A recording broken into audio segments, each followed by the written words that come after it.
Lists of data classes. Recall our two composite data types that we have learned so far, lists and data classes. Lists allow us to represent many of the same kind of thing. Data classes allow us to represent one thing that has many different parts.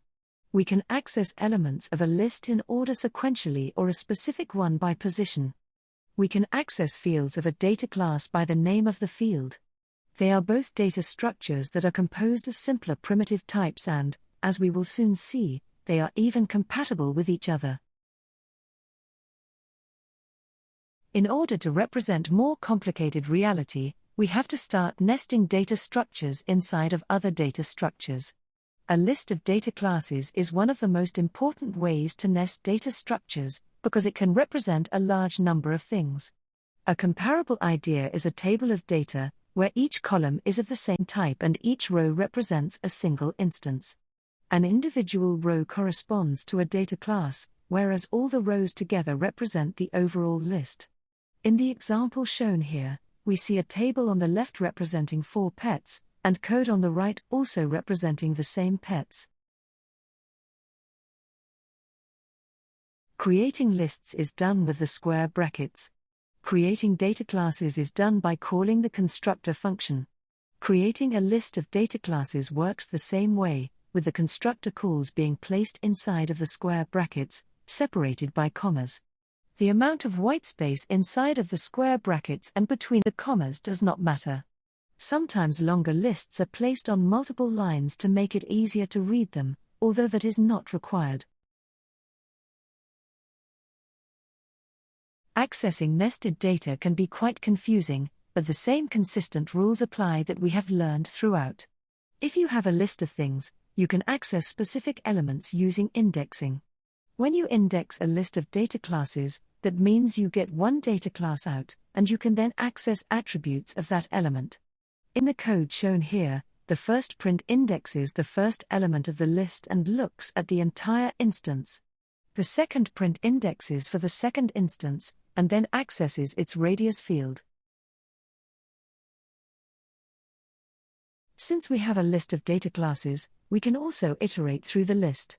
While inside the body of the iteration, we gain access to each instance and therefore the specific fields of each data class instance.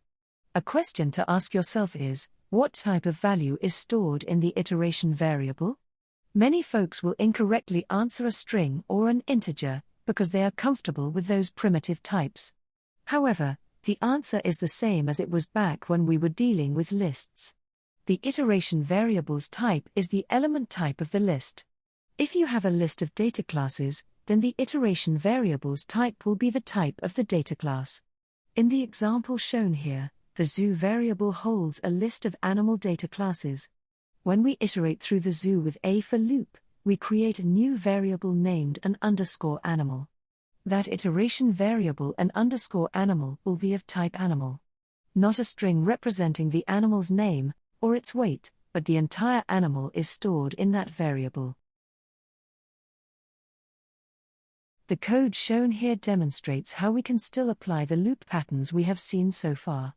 The only major difference to the sum pattern shown here is that we cannot use the a_book variable directly. The total underscore price variable is an integer, while the a_book variable is a book instance. The addition operator is not compatible with those data types. Instead, we must specifically access the price field of a_book and add that instead.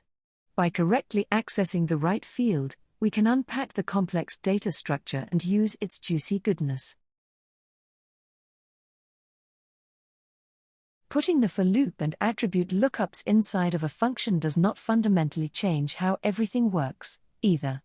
Here we have a get_red_circles function, which uses the filter pattern to only get the red circles from a list of circles.